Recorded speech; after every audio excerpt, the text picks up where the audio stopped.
Hello, chess family. It's me, National Master Jesse James. Let's take a look at another game from Logical Chess. In today's game, we're going to be looking at Capablanca versus Villegas in 1914. This is a very nice game with Capablanca just dominating, of course, using his nice, simple style. And this one, I guess the main idea we can go over for this one will be the idea of creating the pass pawn. And what Morphy like to say, when you have a pass pawns must be pushed. Let's get to it. Here we go. In this game, Capablanca is playing with white pieces. Let me start off very easy. D4, D5, knight f3, knight f6, and pawn to e3. And this one, we actually see Capablanca playing the Colle system. So all you Colle players must be excited to see this one. Pawn c6 gets played.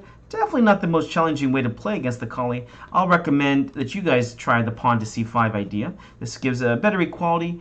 And just a rule, whenever I'm playing against d4, at least if you're playing these d5 setups, you should usually try to play c5 here to try and put pressure on the d4 pawn. And if you are worried about d takes c5, don't be. You can play queen a5 check to win the pawn back right away, but best is to go ahead and play something like pawn e6 and win it back this way. There's lots of ways for white to try and stop you with like b4, but a lot of moves like a5, you just keep undermining the pawn and you should win it back pretty easily. For instance, a3 is not going to work already as a takes, and well, you can't just take back due to the pin. And let's see here. If c3 gets played, we just have the simple move of a takes, c takes, and then pawn to b6. And if they take, well, we're going to go ahead and take back in check here, and black is going to be better. He has a very good pawn center, and white has an isolated pawn over here on the wing. So black has a very easy game there. For those who are not wanting the challenging game, pawn c6 can get played. Bishop g3, the best place for your Colle bishop. Bishop g4, and pawn to c4. Now this is a nice rule to know if you are a d4 player. Anytime that they're bringing this bishop out to g4, the c8 bishop out, now this is good for black because they want to try and get active. We need to bring the queen out to b3 to attack b7. Maybe needs a strong word, but I would say a good plan is to do this is to go queen b3. This attacks the pawn that's undefended on b7. And a typical move here that will be bad for black will be something like pawn to b6 because this weakens the light squares. And if they play queen b6 here, then we can go ahead and play pawn c5, and white's just going to be much better in those games too. Maybe I can show you an example of this. So e6, and Capablanca plays knight to d2, but the highest win rate here for white is going to be queen to b3. And like I said, if they do choose to play queen to b6, then you just simply play something like pawn c5. And after queen takes, pawn takes, white has a good game here with like b4, b5. And there really is no way to stop this. For instance, if they try a6, you simply play b4. If they play knight to d7, you simply play b5. You've got this pin over here, and white is in a +1 position right here. So it's a nice little rule to know in these lines. The game continued with knight b to d2, a nice classical way to play. A knight to d7, castles over here for Capablanca, and bishop to e7. Capablanca really doesn't do anything special. He was not really known as an opening theorist, but again, he just plays nice simple moves here to get the advantage. Queen c2, bishop to h5, pawn to b3 here, bishop g6. Of course, black is probably a little bit afraid of his esteemed opponent here and is looking to make some trades here.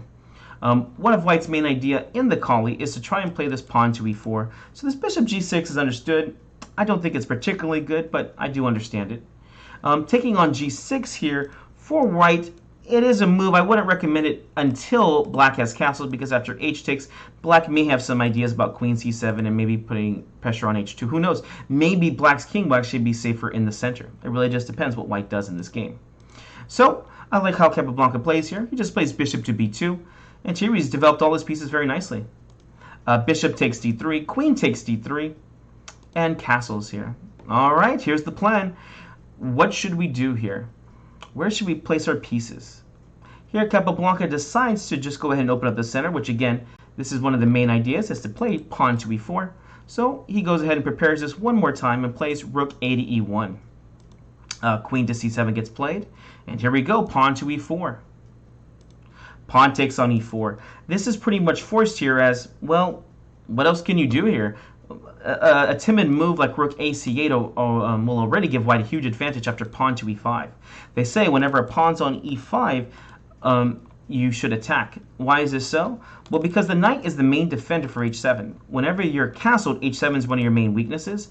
So after this knight moves somewhere, and I guess knight g4 is the move, now you see the main defender for h7 is already gone. Here already white has a +1 advantage or pawn advantage just because they got the e5 pawn push in. In this position right here, after pawn to e4, it's pretty much equal here. Black has done a very good job. So to maintain this, we're going to go ahead and play pawn takes, knight takes, and then should we take with the queen or the rook here? Which way is better? Hopefully you chose the right move. We're going to take with the rook here. It doesn't really make much sense to take with the queen. I guess you could take with the queen and then look about maybe switching over to the king side. But I definitely like this rook takes. It allows the rook over here so that we can get the queen to attack on h7. So rook takes on e4 and bishop to f6. A very interesting move here. I think most people here would be expecting knight to f6.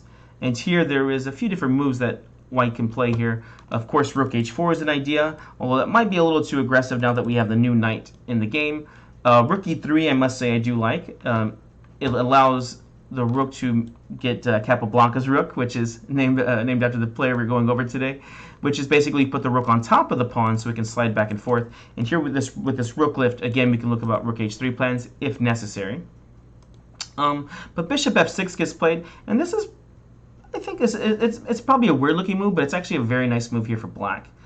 Although white can claim an advantage because they have the only pawn in the center as far as these pawns go, the pawn in the center right here, this pawn could also be considered a weakness. Notice black really doesn't have any pawn weaknesses in the game. And, well, white does have this pawn on d4, but it is on an open file. So black should try to put pressure on this d4 pawn. Now, black does try to put pressure on this, but this does not work out too well for him. Capablanca sees this idea, of course, and goes ahead and plays queen to e3. Maybe not the strongest move here. And black plays c5. Now, this is probably a little too premature, in my opinion. Here, I'd probably continue with like rook a d8 or maybe b6 here. You don't want to play c5 right away here, as you can see. The d4 pawn is well defended. But pawn c5 got played. Knight to e5, a very interesting move right here. Definitely looking to get the trade on e5 here. So if you can see, if any way that they take on e5, it just would not be beneficial. If knight takes, pawn takes, now you've lost that d4 weakness that white had, so white's very happy. Maybe even a kingside attack, especially because we have that pawn on e5, and as the rule says, when you have a pawn on e5, you should attack your opponent's king, or there should be good chances at least. So pawn takes there, and bishop takes, I think, is, oh, it's even far worse here. After pawn takes here, again, we have the same ideas, f4, f5, and the rook coming over for the attack. Here, black does not rise up to the challenge here and ends up playing c takes d4, trying to undermine the center. And here, a very nice idea that gets played by Capablanca, not missing a beat. Knight takes d7. So the question is, should we take the queen? Did Capablanca blunder? This is like in one of those games where your opponent goes, oh no! Anytime your opponent makes it a point to say that they made a bad move, definitely question it, because your opponent's never there to help you win. So always take a second to think about it. Should we take should we take the queen here on e3? Of course not, but we gotta find out why. What happens if queen takes d7? Well, the game would continue. What happens if pawn takes on e3? Here, white to move and win. Let's follow those forced moves. Of course, we start off with knight takes f6 check. G takes f6. If you go ahead and play something like king to h8, here we have the beautiful move rook to h4, threatening checkmate on h7. You can never really take here, as after pawn takes, bishop takes, king g8, rook g4 is always going to be this nice Blackburn mate. So what do you do here if you play h5? Again, the same idea happens. So you have to try h6 and take a look at this beauty. White to move. What do you play here? Here you're just going to be winning some material back with rook takes h6, g takes h6, and then knight to e8 check, winning the queen. What a beautiful game there. What a beautiful game that would have been if this actually got played. So black did see this idea, and they go ahead and not take. Instead, they go ahead and play the simple move queen takes d7, and now Capablanca can just go ahead and take on d4. Bishop takes d4, rook takes d4, queen c7, and rook to d1. Of course, we're going to go ahead and make the battery over here and take the d file. Although this is a pretty quiet position, white does have a slight advantage here. There's two main things that white should be aiming for in this position. Or what are their two main advantages? I'll ask you that. What are their two main advantages here for white? What are they? Well, hopefully you saw that white has full control over the only open file. Black has lost it. If you try to play rook to d8, very simple. We can just play something like queen d3, Alekhine's gun, and after rook takes, queen takes, well, now we control the only open file. And controlling the only open file in a chess game is very important because this is the only way in and out of the position. So here you can start trying to attack the 7th rank, while black is really just going to be defending in this kind of position. So white has a slight advantage due to that. The other thing that you should notice, and this is one of the main ideas in the game here, to play for the advantage, is you have the 3 pawns versus the 2 pawns. I call this the queenside majority. What does that mean? Well, to the trained player, that means you can create a pass pawn. I wonder what Capablanca is going to do, right? Here, Capablanca is going to be trying to create a pass pawn over here on the queen side. So, here he goes. He goes ahead and starts off with pawn to b4. Of course, we don't have to play Alekhine's gun right now, because if the rook trades, queen takes, again, we'll get control over the only open file. Rook takes on d4. Queen takes d4. If you do play rook takes, here you would be taking off a lot of pressure. Maybe something like rook d8 can get played, or maybe just something like rook c8. At this point, white has lost their advantage. So, of course, we take back with the queen. And pawn b6. And here, Capablanca plays a very wise move here that you know you're playing a strong player when they play moves like this. What is a good move here for white? Hopefully you did not look for the crazy tactics. You weren't looking for back ring checkmates. Here as white, you should simply play pawn g3. Why is it such a wise move? Now you don't have to worry about back ring checkmates yourself. The only person that has to worry about this is black. So g3 is played by a very wise chess player or an experienced veteran. Rook c8 gets played, attacking c4. Rook c1, of course. Rook to d8, and queen to e3. Of course, Capablanca has a very simple plan. He's going to push the pass pawn. The saying is, pass pawns must be pushed. King to f8, and let's keep these pawns rolling. Pawn c5, pawn takes queen e4. This is a very nice in-between move. Maybe not necessary, but I like the way this was played. Here, this actually provokes black to make a weakness. And here, black should probably play something like queen d6. This is what computers recommending. And believe it or not, the best move is not to do pawn takes because queen to d3. Oh my gosh. Here, if queen takes, rook takes, it is even. Unfortunately, at this point, the pawn will not make it. c6, rook d8, c7, rook c8, and now you see the pawn has been blockaded, and this king will get over here to win it. Here, black is actually gonna be in a good position now. The computer can be so mean with these very nice calculations. I think a lot of people, if they didn't calculate, would fall for this this idea. Here, though, queen e4 was played to attack on h7. A nice probing move here. And black makes the mistake and plays rook to d5.